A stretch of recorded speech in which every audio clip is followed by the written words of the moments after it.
unacceptable and intolerable. The PM's warning to Israel to cease military operations in Gaza. The Lunchtime News with Lucrezia Millarini.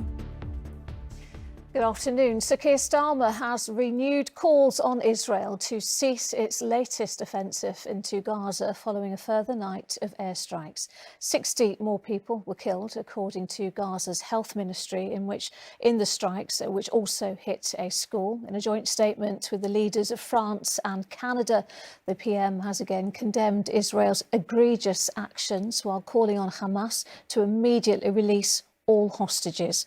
Prime Minister Benjamin Netanyahu has pledged to continue with operations to destroy Hamas, while Israel's foreign minister says they won't be dictated to by outside countries. After a nearly 3-month-long blockade, the first few trucks of aid have entered Gaza, but the UN says it is a drop in the ocean of what is needed, and thousands of lives are at risk. With the latest, here's our political correspondent, Carl Dinham.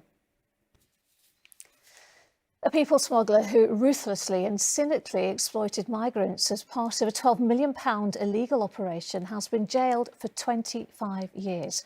Ahmed Abid claimed asylum in the UK after crossing the Channel in a small boat before masterminding the trafficking of thousands of people from his London flat. He's believed to be the first person living here to be convicted of organising boat crossings from North Africa to Italy. Some of them made their way to Britain, the National Crime Agency has said, as Jonathan Brown reports. Next this lunchtime, the new evidence in the Harsha murder investigation, whose body was found in the boot of a car last year. Well, the murder suspect, Pankaj Lamba, who's her husband, fled to India and has been seen taking cash out of ATMs in a city near Delhi. Police here she was strangled in Corby before being driven to London. The investigation is being led by Northamptonshire Police. Our Midlands correspondent, Ben. The second man has been charged with arson over fires at properties linked to the Prime Minister. Romanian national Stanislav Carpuic from East London is accused of arson with intent to endanger life. Laura. Some other news now, and the proposed changes to the law, which would give judges the power to hand tougher punishments to criminals who refuse to turn up to court for sentencing, will be heard again in Parliament today. The family of a firefighter killed in a fire have described her as a loving, caring, thoughtful person who was a force to be reckoned with.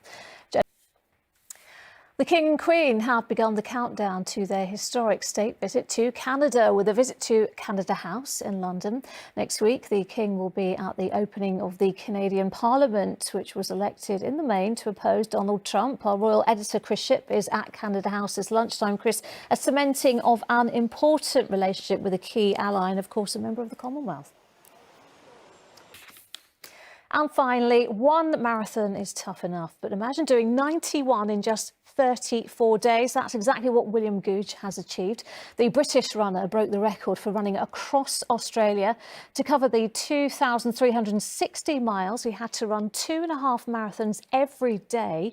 Inspired by his mother's battle with cancer, he had to compete with scorching deserts, hallucinations and a rotting toe, as Faye Barker reports. Just amazing. And that's it. Mary's back at 6:30. But from the lunchtime team, bye-bye.